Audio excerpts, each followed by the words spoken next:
Magandang araw mga ka-Best Buys and Happy New Year! Ngayon po ay nag-deliver tayo ng Philking 10,000 STRA dito sa San Juan, Batangas. At may kabigatan yung generator na ito at 175 kilos, kaya naman mas marami yung bubuhat, mas maganda. At isinet up ko na dito yung ating ATS para may demo natin sa ating kliyente.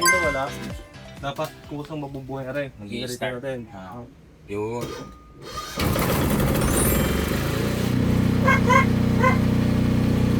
At kapag bumalik naman yung power ng battery, dapat kusa na rin itong mamamatay.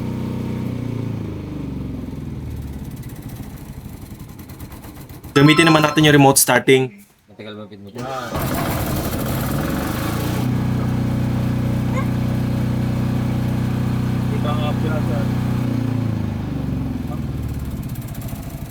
At ngayon, gamitin naman natin yung kanyang key start.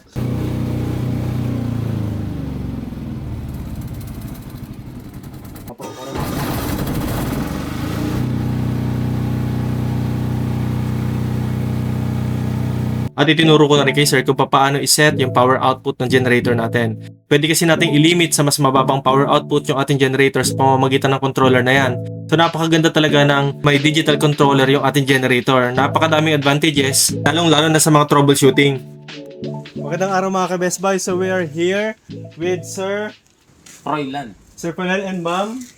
This is the first unit ng 10 kVA na dineliver natin this year. Meron na tayong 15 meters na ATS cable kasi marami tayong mga kliyente ng 10 kVA na nagre-request ng mas mahabang ATS cable. Ngayon, yung mga units natin is 15 meters na, kaya advantage na to sa mga kliyente natin. Ano yung first impression nyo sa ating generator na to nung tinetesting natin kanina? So maganda naman siya, saka upgraded. Yung mga specs, ganda. Ganda yung features. 3-way yung pwede mong pag-start. One is auto by ABS. And one is by manual. Yung pang third na pang-start, impressive yung ano sa remote control maganda. How about yung ATS, sir? Hindi siya mahirap i-line up yung connection. May naka-marking doon.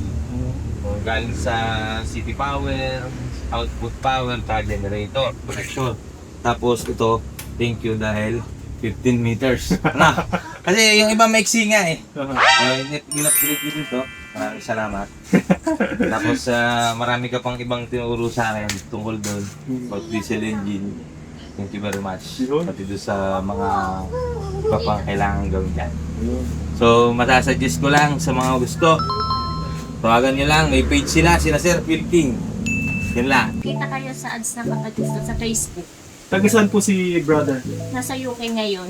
Sa UK siya. Isipin yung mga ka-Best Buy, so sa UK pa, yung nagpabili ng generator, tapos si Ma'am yung naging instrument para mabili dito sa Pilipinas. Tayo nga pala ay located lang dito sa Batangas, sa San Pascual. Kaya naman, binigay na rin namin dito sa San Juan, Batangas yung generator na to for free delivery and free demo. So kung kayo po ay malapit na sa amin, Thank you. binibigyan na namin yan dito ng free delivery kasi nga taga dito lang din naman kami sa Batangas and hindi naman masyadong malayo din. Ma-traffic lang. Lagi na yan dito. Ma'am, sir, recommend nyo po ba yung ating Philking generator sa iba nating mga kaibigan? Yes, of course. Mare-recommend natin yan. Hindi naman sa tinataas ko yung pagpo ng Philking, pero the best. Okay yan. Maraming salamat, sir. Thank you. Opo, ma'am, maraming salamat din po magbili. Thank you. Para sa inyong mga orders, comments, at suggestions, si Marike mag-text tumawag sa aming cellphone number na magpa-flash dyan sa inyong screen. Bisitahin ang aming Facebook, YouTube, and TikTok for more videos. Maraming salamat mga ka-Best Buys. Mag-ingat po tayo palagi. God bless po and Happy New Year. Ay! Karne ng baboy galing dun sa client namin kay Sir Jason Trevino dun sa San Juan. Supposed to be kasi mga ka-Best Buys, ang pamasahe hanggang doon sa area nila is around 5,000 pesos. So dahil nga binigyan namin ng free shipping, natuwa siguro si Sir Jason. Tingnan nyo naman, ang dami oh. Halos, ilan ba to? 6 na kilo ba to, be? 6 na kilong karne ng baboy. Really appreciate yung mga ganitong bagay. Thank you very much, sir. Shoutout po sa inyo dyan sa UK. Salamat din nga pala sa pag-purchase, sir, ng 10 kVA.